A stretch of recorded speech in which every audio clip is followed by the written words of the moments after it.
On behalf of the Senate and the House of Representatives, I thank you for choosing to celebrate this Democracy Day with us in this hallowed chamber. Happy Democracy Day, Mr. President. Happy Democracy Day, all members of the National Assembly. May God bless the Federal Republic of Nigeria.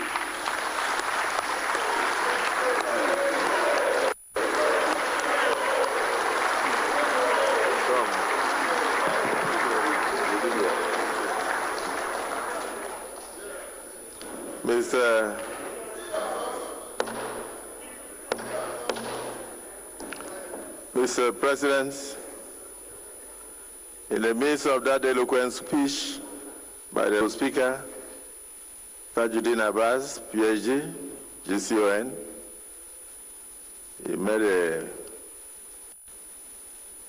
he raised a motion that June 12 should be formalized as a presidential day of address to the joint session of the National Assembly. I will put the question. Those in support of the motion as moved and seconded by the Senate President say aye. Aye. And those against say nay. The ayes have it. Mr. President, that is the motion of the National Assembly done in your front. We are quite happy with the statistics you roll out and the pro-people's house that we all run. Mr. President, one request. The honorees, the presiding officers would like to have a group photograph with you right where you are before you depart. Then a slight announcement. Mr. President will now proceed after the group photograph to pay the usual respect to the hallowed chambers in this joint sitting, which is to take a bow to the presiding officers as well as to members. When he entered, Mr. President's handlers brought him straight to the chair. Whenever he enters the chambers, as a former parliamentarian, he's used to paying the normal respect to the parliament. So he will do that. And thereafter, we'll have the national anthem. But upon the departure of the president, he will be led by just the selected few, the deputy speaker, the deputy senate president, and the house leaders. All other senators and House of Rep members must remain seated. We are too organized for Nigerians to see us seemingly disorganized. I thank you. If Mr. President obliges, I will step down with the Right Honorable Speaker for a group photograph.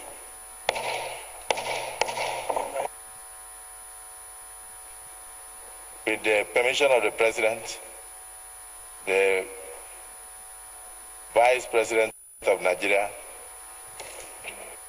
is hereby invited to join this picture.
You've just been watching President Bola.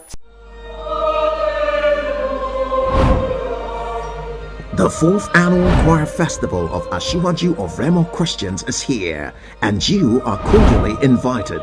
The theme for the 2025 edition is With the Voice of Singing.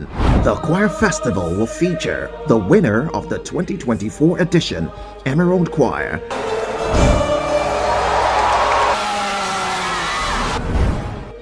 the host choir, Tabernacle Choir, 8 other competing choirs, and 20 observing choirs. Special appearance by King Sunny and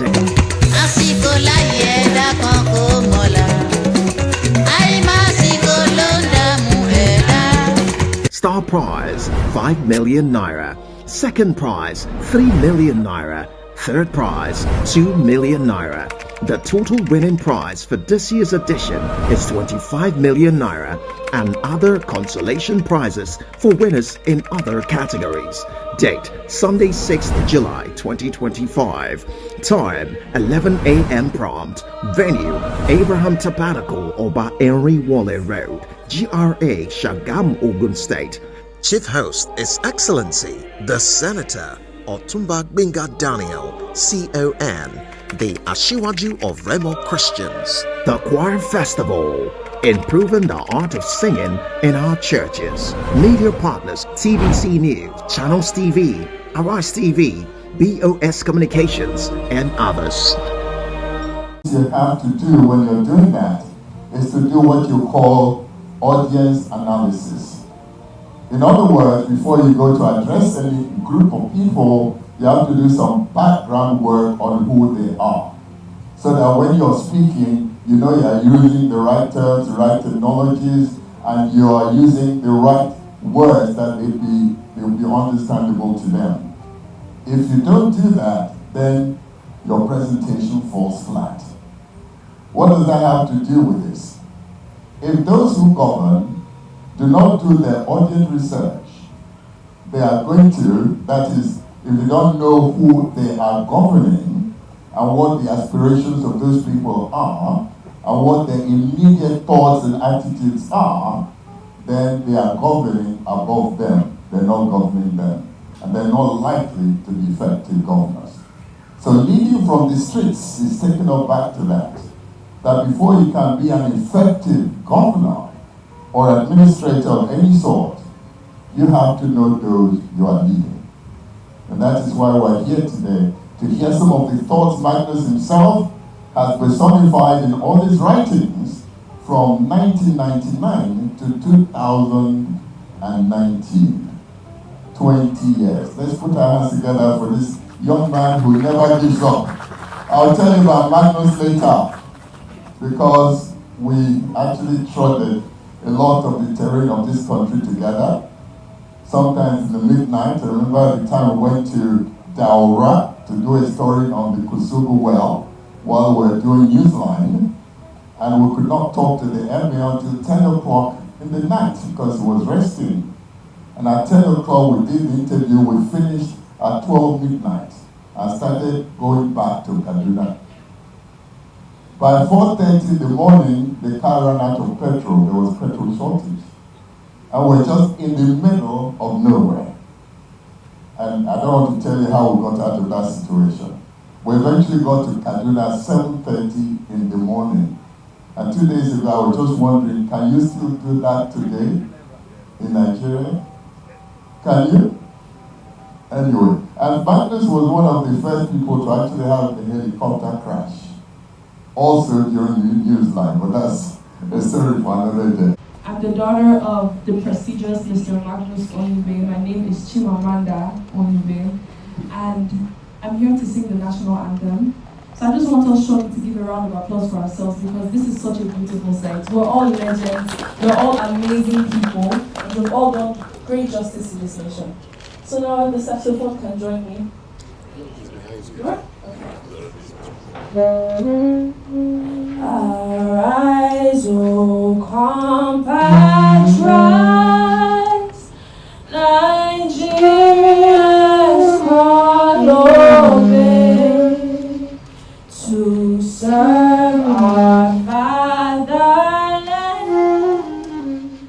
with love and strength and faith.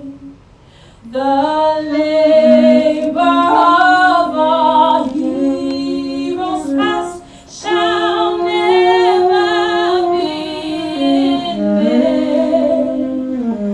To serve with heart and mind, one nation bound in freedom,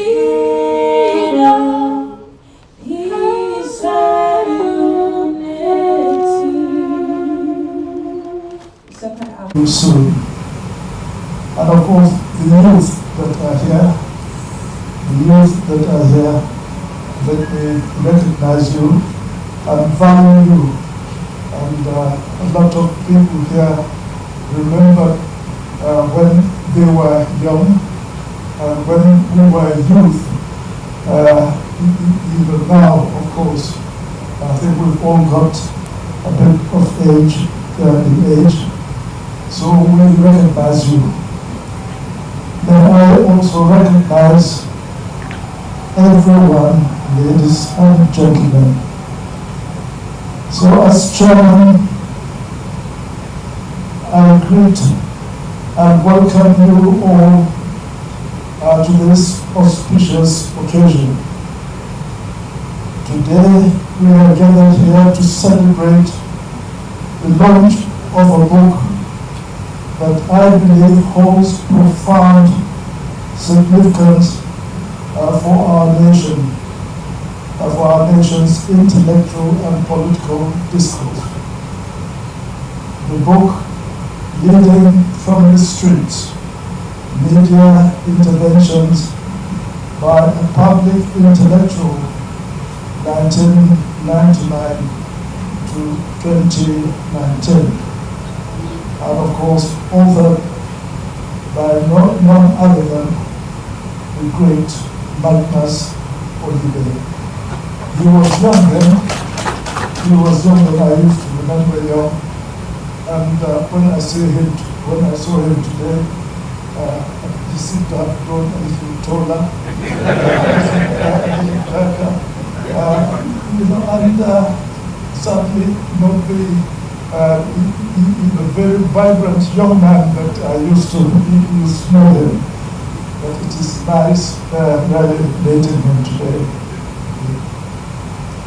So I'm indeed delighted to serve as the chairman for this auspicious event and to introduce a work that delves deep into the core issues that define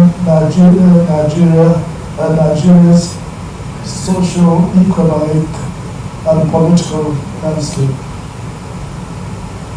In the book, Leading from the Streets, Media Interventions by a Public Interest Intellectual, 1999 to 2019.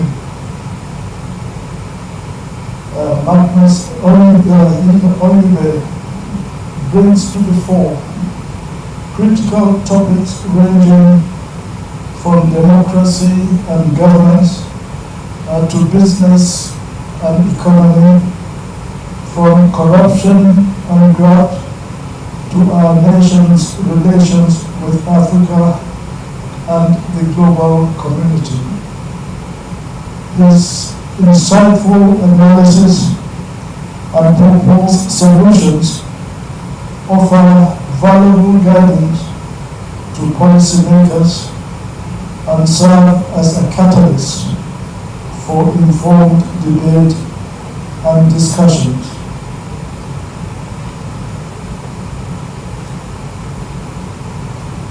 What sets this book apart from others is Magnus Olivier's passionate commitment to inclusivity and the amplification of voices that often go unheard.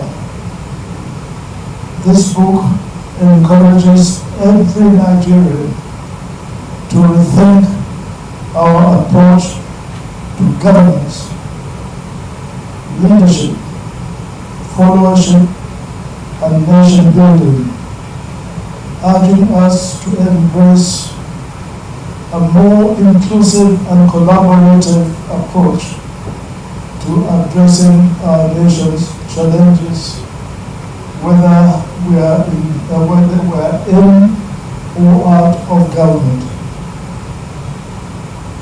As someone who had the privilege to serve as head of state and Commander-in-Chief of the Armed Forces of the Federal Republic of Nigeria, I can attest to the importance of listening to the pulse of the people when crafting policies. I can assure you, in my government, I used to encourage the very young civil servant who probably brought the permanent secretary's papers, legal papers. I would ask them to tell me whether they agree with some of the policies that we are considering. And I said, you can say anything if you disagree with your permanent secretary. And I can show you nothing will happen to you because they know that government have said that you should say your view, which probably would help in our discussions. And of course, those young people, I can show you, none of them have the courage to stand up to speak. At least they will always agree with the views of their process. So public intellectuals like Magnus Olivet play a crucial role in distilling the concerns of ordinary citizens and offering invaluable advice to leaders. Drawing from his rich and diverse work experience in broadcasting, insurance, banking, and public service, Magnus Olivet offers a unique perspective that combines practical insights with a deep understanding of Nigeria's complex challenges. His insightful contribution and some ideas offer valuable possible solutions to many of our nation's most pressing challenges. As we navigate the challenges and opportunities of our nation's development, the wisdom and insight contained in leading from the street serve as a valuable resource for leaders, policymakers, scholars, and concerned citizens alike. The challenges facing our nations are numerous, but with the help of insightful work like leading from the street and some of the various beautiful reports that we get from our journalists, whether you agree with them or not, the leaders have valuable resources to guide them in navigating the shift of state towards unity, peace, economic prosperity, and a brighter future for all Nigerians. I congratulate Magnus Olivet on this remarkable achievement and commend him for his dedication to promoting informed dialogue and debate. I wholeheartedly recommend leading from the street to everyone gathered here today and to all who are committed to the progress and prosperity of our great nation, Nigeria.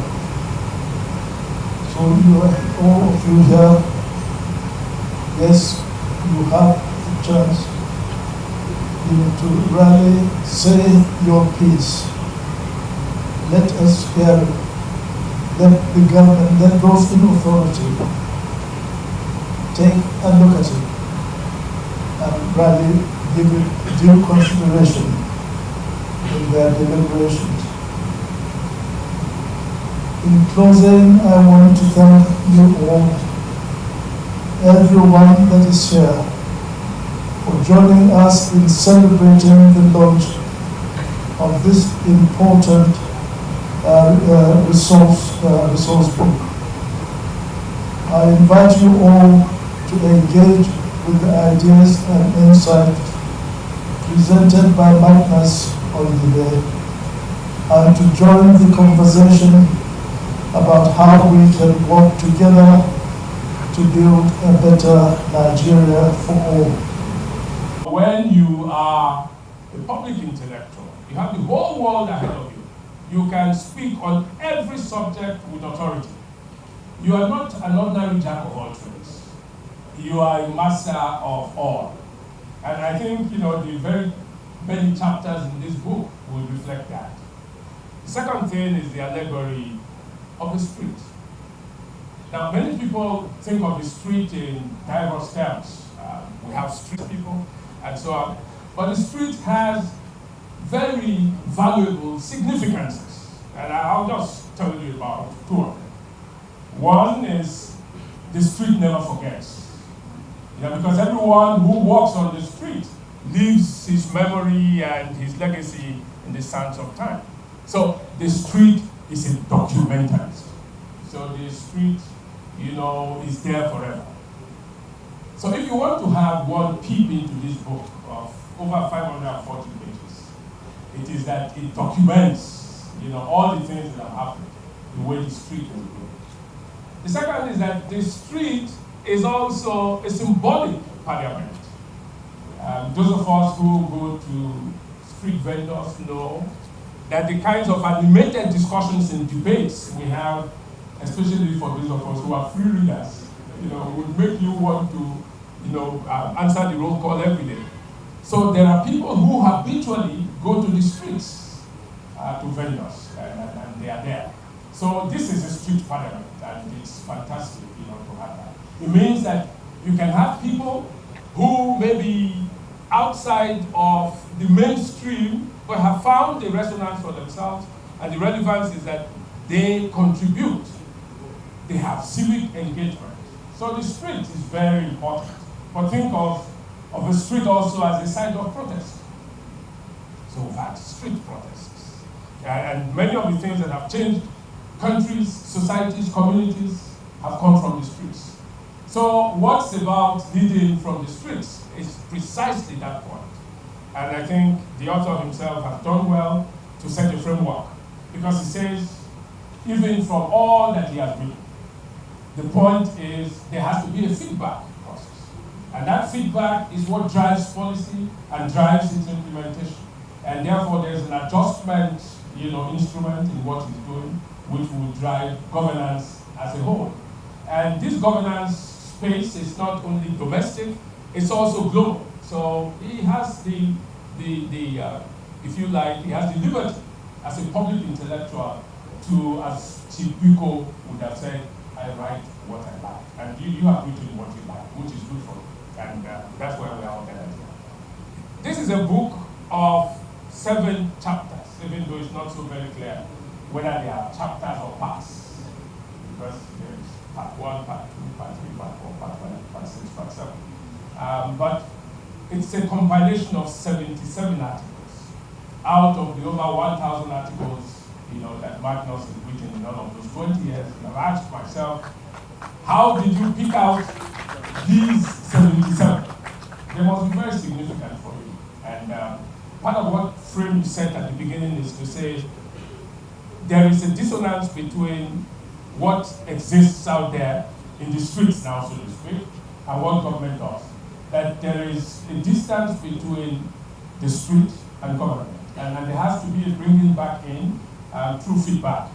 And you are able to say that you are very glad that at least you can cite 3 instances when the feedback has worked. One is in how the Action Congress became the Action Congress of Nigeria. Because he had written to say, think of Nigeria, and he had to transform, think of that. And that happened. We are happy. So it means that that is good. Second, you say you had always advocated for a review of the priority public agenda set by the Buhari government, which had corruption first, and economy second, and so on and so on. You said you cannot fight corruption if you don't have a robust economy. So the thing to do is put economy first. And that also happened in Buhari's second term. So it means that government has always taken you seriously. And this is what we have heard from the father of the nation himself, who has said, even as a vibrant young man, you've been there. I see that today you're entering into a new terrain, Tinubu, what? There is nothing Magnus Oyibe cannot do. And as they say, what he hasn't done does not exist. So it's just as well. But quite frankly, I have gone back to read all of these papers. I didn't miss one at all. And as a book of public records, a document, it's a rich resource book that will be a reference material for all times. Now, it's almost clearly and definitely accurate in all that it captures and covers, except for page 99, where, Magnus, in one of those articles, is talking about Buhari and Obasanjo in their first foreign, and he says, he's a master of the comparative method, compares Bush and Obasanjo, compares this and that and that. But in at least 3 of those essays, he goes back to comparing Obasanjo and Buhari. And now on page 99, he says that Buhari was bypassed, because he expected to be made the chief of general staff. Now, that is not accurate. The position was chief of staff, supreme headquarters. Okay, so that's page 99, and that's about the only thing. I found 2 other dots, but otherwise, as J.K. Randall says in his afterwards, it's an elegant book, elegantly written, beautiful language, the expressions very articulate, and even the logic you can see of presentations. So fantastic. Now, what I like about the book is that you will read it and get to know so many things, and get to be reminded of so many things you could easily have forgotten.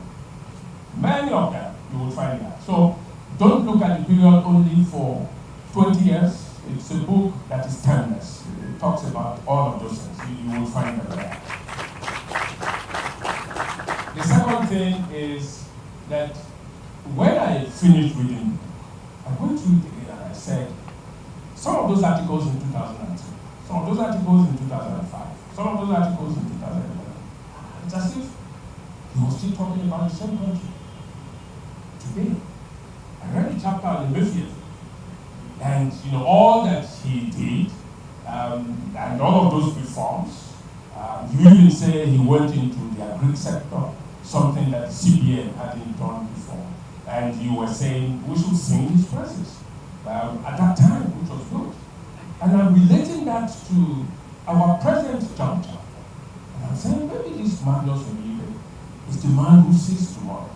But it just tells you that the more things change, the more they remain the same. So, Mr. Governor, what to do? All of these people who are here, who know what is wrong and what to do, put all of them in detention. And none leaves this place until they tell us what to do. That's fantastic. And you think that that is one of the models we should use. And I'm sure that in the discussion of our current travails, even in the economy, you would recommend that we detain all of our eggheads in the finance sector, economy, and everywhere, and say, tell us what is wrong. But then you go ahead to say, we should go and look at the Nobel laureates in economics, especially John Stiglitz. And I'm happy that J.K. Randall, who wrote the afterword, of that particular part, I think it's part 3, says in his commentary that it's a little contradictory. That you're looking for a homegrown model where you say detain people, and yet you're saying go and bring all of these people from outside. Now I say this because in many of the articles, very incisive, very insightful, wonderful things, they show a lot of research that goes into the things that you do. But you seem to be so globalist that you always think the answers can be found from outside. But even sometimes you strike the right course in doing that. Now take the essay on our beloved former First Lady Mama Peace. You say, sadly she was in Germany and she was not well. But as a people, we were never told what was wrong. And therefore, for a people that in Bendel we say we have sorry heart, For a people that are so sorry hearted, we didn't know, and therefore we didn't, pray for her enough. Whereas in other countries, when people that are public figures tell what their health statuses are, people empathize, they pray for them. And you even reminded us that there was a big word we learned, when Babangida was president, radiculopathy. Because the information minister then informed us, that our president, I think it was the great man, no, not John Momo, not Tony Momo. This was the guy, Alex, who told us this is what is wrong with the president. He's in hospital in Germany. Remember him in your prayers. And we were praying for him. Which is good. And he was saying that's how it should be. Or even the case of the Pope that decided to hand in the Torah. To say, look, I would leave office. I'm not jumping ship, but I'm going to, I've paid my dues, somebody else has to go. And he was saying, when are we going to begin to design? When are we going to begin to learn to do things that will make our humanity matter? If you are no longer able to, carry on, live, and live with dignity. He cited the example of Nelson Mandela as a man who has done it here. Fantastic. So all of those things show us how very comparative you are in the knowledge that you are transferring to us. And what haven't you talked about? So you take the banking sector, for instance. And you say all of those things about alerts that we receive, even the things that they are doing again now, we will never know because there is a flawed strategic communication. You can tell because you were there. And one of the guys he likes to use to illustrate this point is Ruben Abati. Now, I was struck that Ruben Abati had actually castigated our young people that long ago to say they were idle. And we think that youth being idle is something that was the patent of our past president. You know what I mean. Now, but this is Ruben Abati. And you use Ruben many other times. Like, for instance, to exercise the demons in Asomo that Aisha Buhari had to do. And he talked about how Aisha then said, look, I'm not going to keep quiet. The guys that are destroying this place are not demonic, we know. And she did very, very strong analysis. And then he talked about George Pitts and how he handled the case. I see that, James Olanife for His Excellency is here.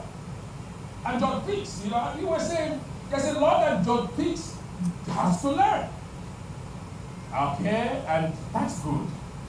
Or when he talked about free capitalism from Tony Lewin, Or you talked about Africa's richest man, Dangote. Or you talked about, Mike Adenuga. You talked about everyone. And you said these are the profiles of leadership and the lessons to be learned from them. I enjoyed all of them. If I talk as if I am a pseudo-author, or that I deputized for him in the compilation of one of those articles, it must be to let you know that I thoroughly enjoyed reading all of the 548 plus pages of this book. I thought that is something that represents a genre of scholarship that is not so very well known. Nearly 20 years ago, I did a similar review for Professor Godwin Sobolo, who had a compilation of his articles in the Ghana, and this was excellent. So, but I'm glad again to say this is even more excellent. Now, I will close on the note of the intersections between the domestic and the global. You wrote a thesis at the Fletcher School of Diplomacy on Darfur. And therefore, the intricacies and those very dynamic things that you have chronicled in this book, you are able to talk about because you say the global, the international, the foreign is an extension of the domestic. You have been strong on how Nigeria can make all of those differences. You start from perception. You say Nigerians should not demarket themselves. The president of our country should not be the one demarketing his country. So, for instance, you were able to applaud President Buhari when he visited the United States of America and disagreed with many of those things. And by the way, you said that one of those secretaries of state in America said Nigeria was given a loan of 9.1 billion US dollars, and that the generals converted it into corrupt use. He corrected it. And it was actually 2.1 billion. Okay? And you talked about many of those trials and temptations and so on. Somewhere along the line, one would suspect that you have some sympathies that you couldn't have. But that's fine. It's your turf. It's your street. Fire from every cylinder and do whatever you want to do. But all said and put together. This is a book that I think we've all been waiting for.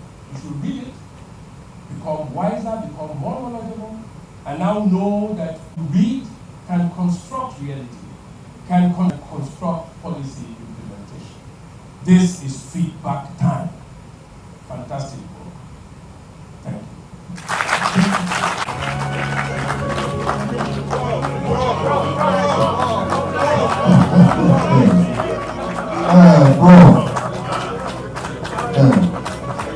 My goodness. Professor Egosa Osagai. I think your name. Students in this auditorium. Starting with Wahid Olaguju, I salute you. The MC Patrick OK, well done. My dear sister, Ruth Benevesia, I thank you a very particular Mass 101. Thank you. I have Femi Additional, who was very particular about mass media and national security in my class. I thank you. I have Magnus Oyibe himself, who was a brilliant scholar in 101 and mass 182 class. I also have, he has gone, although he came into Unida before I joined the University of Lagos. That's Excellency Sheikh Oshoba. I salute you. What do you want me to say about Magnus? I'm so happy today that after getting our degree in Unilag, he didn't go out to Alaba market and be selling spare parts. He has gone out to write and to explore what you have been taught and really like. I congratulate you. What do you want me to say about the book? I simply say I concur with the sentiments expressed by the reviewer, Professor Brosa Osakiai. I thank you. I just want us to know that the 77 articles that were selected for this book is, in my own judgment, are commendable out of the 548 pages. So, Magnus, in my judgment, when you pick up 77 articles out of 1,001, I think you deserve, before you go, sir, Magnus, 77 articles, I think in my judgment and with the cooperation of the audience, are those who will ask me to do what? We need to give Magnus Oyembe 77 gozas. Thank you. 77 gozas. So because it will take a lot of time, and the NOC has already started his own. So we make it 3. And as I always say in my class, it's not just ordinary goza, it's a locomotive goza. 1, 2, 3. Woo! Goza! Goza! Goza! Thank you very much. And I want to thank the first person that came to this auditorium today. And you know me, the student, you know, I'm very particular about attendance and punctuality. But there's nothing as dead as yesterday's newspaper. So I thank you for coming, sir. There's a gentleman here. Where is he gone? Alaji Gabo? Yes. Oh, okay. I salute him. We are colleagues and also a formidable member of the board. The book is a compendium of all you can think about. It's a dictionary of dictionaries. Oyembe has added what I call pedagogical purity to the profession. The content is also in line, and he enjoys from my review what I call content pluralism. I wonder why he didn't put endometriosis. This was a virus. And then I think they discovered a vaccine, Bola Hametafin, to cure endometriosis. Maybe that will be added in the next edition. In discussing the living from the street, I would like to add, it's a book that you must read. It just has opened the market. When you go to Alaba market, you can buy how many things, anything you want to. If you go to Igbo market, ladies, you can do what? Buy so many things. Then if you take this living from the streets, the book, it supplies you all what you need to know about the socio-political ideology of Nigeria. He has treated the book from 3 foundations. 1, the historical foundations of Nigeria, what it was. He went to the second level, which I call the sociological foundation. That is to say, what Nigeria should be. And finally, he went on to the philosophical foundation of Nigeria, what he thinks Nigeria should be in the next century. So, and he has provided solutions. Some of the solutions are achievable. Some may not be. Some may be capable of so many complexities and turbulence. Sometimes we turn us off. But it's a book that you must read and find the solution. I recommend the book to everybody who's willing to know the historical, sociological, and philosophical foundation of the media and its utility setting the agenda for the people. And before I end, I want the audience to understand the work of the journalists. I have provided a theory which I think we should factor in reviewing this book. The work of journalists, I said, it goes beyond the earth. Mr. Master, I said that how many of you have been to heaven? Nobody. How many of us would like to go to heaven? Almost everybody. Now, the theory is that in heaven, there will not be any need for doctors. I'm sorry if you're a doctor, because nobody will be sick. I said, in heaven, there will not be any need for politicians, whether politics with bitterness or politics without bitterness. I said that in heaven, there will not be any need for lawyers. Sorry, my planet people, but there will not be any litigation. I said, in heaven, there will not be any need for policemen and women, because people will be orderly. I said, in heaven, there will not be any need for customs and exiles, immigration, because there will be free movement from the southern part and northern part of heaven, and people will be able to go multiple visa and be given to people in heaven. I said, but in heaven, there will be need for journalists, there will be need for communicators. Why? Because the people living in the northern part of heaven would like to know what happens to their counterpart in the southern part of heaven. And so the uniqueness of journalists is to practice not within the earth, but when you get to heaven, you will practice journalism.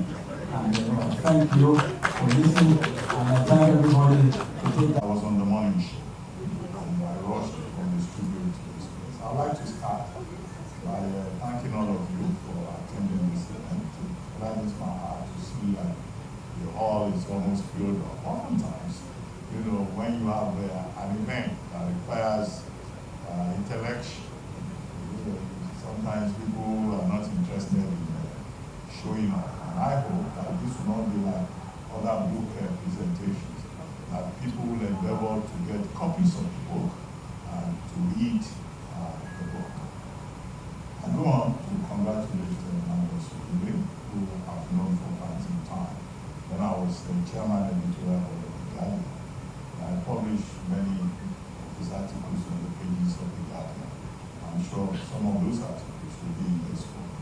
I've also had the privilege of taking a look at the book today. It was on the morning show. I think about 2 months ago. At that time, the book had just come out, and they told me that the presentation would be in May. Now, I don't know how he finds the energy, but first, let's talk about his example. This is a man who has been a journalist, he's been in banking, he's been in insurance, but I guess in retirement, well, he's not retired. He has chosen to produce books. The book today is one in a line of bibliography that he has produced. He wrote a book titled Becoming the President of Nigeria, a Citizen Guide. He wrote a book, Beyond Loss and Grief, which tells a sad personal story. And then now there was a book on Abakian, the portrait of a patriot. But when that book came out, I was asking him, how did you manage to bring out this book so quickly? And then we are leading the streets, the interventions of the public intellectual, which is a collection of his writings between 1999 and 2019, within a period of 10 years. When he managed to produce up to about 1,000 articles. So I think he needs to be commended for his commitment to public affairs. And out of these 1,000 articles, he has selected only just about 77, divided into 7 chapters, which means that there is more from where this has been produced. Now, I've had the privilege of looking at the book, as I said. When we had the interview session with him, one of the questions I asked him is that, yes, this is your book for me. It strikes me as a religious statement about what public intellectuals can do, the intelligentsia. Now, the role of the public intellectual, of course, is to provide ideas, to speak truth to power, to guide the governance process. And I had asked him whether indeed public intellectuals make any significant impact. I asked him, does anybody listen to all those things that we write, all those things that we say? And he gave me examples direct from the book. And he believes that some of his interventions influence certain policy decisions. What we would like to see in Nigeria is for a greater accord, relationship, interface. Those who think for society, because you cannot have a successful society if you don't have a quality current of thought. The emphasis is on the quality current of thought, ideas. Ideas build societies. But part of the experience that we have in Nigeria, is that the people on the governance side, they see the intelligentsia as interlopers. They see them as, meddlesome interlopers, noise makers, they call them. They say, we don't need the word. What do they know about governance? That's not what is done in other societies. And that's why the point about leading from the streets is important. It shows that you can either be inside, you can be on the street. Intellectual activism enriches society. And this is a product in that regard. It's very well produced. What I find again unique about the book is the method he has adopted there. The book has already reviewed itself. At the end of every part, 7 parts, you have a prominent person who has reviewed the book, who gives his own opinion. You have Dr. Lisa Bakuba, you have His Excellency Chief Olusegun Oshoba, you have Awar Aspanjani, you have, who else is there? Right Reverend Nicolas Soko, you have Dr. Gumi, Ahmad Gumi, all of them offering their opinions after every chapter, making the book very robust. So it's not just the author talking to us from his college. And on many of the issues, whether it's ethnicity or religion or nationality or elections, we seem not to have moved forward. We're locked in a recursive process in this country, whereby we take 1 step forward, we take 2 steps forward. So my fear is that many of the topical, eternal issues that have been treated by the author in this book, I hope we will not be surprised if in about 10 years' time, we're still talking about the same issues. So the challenge of the various contributions in this book is about how to move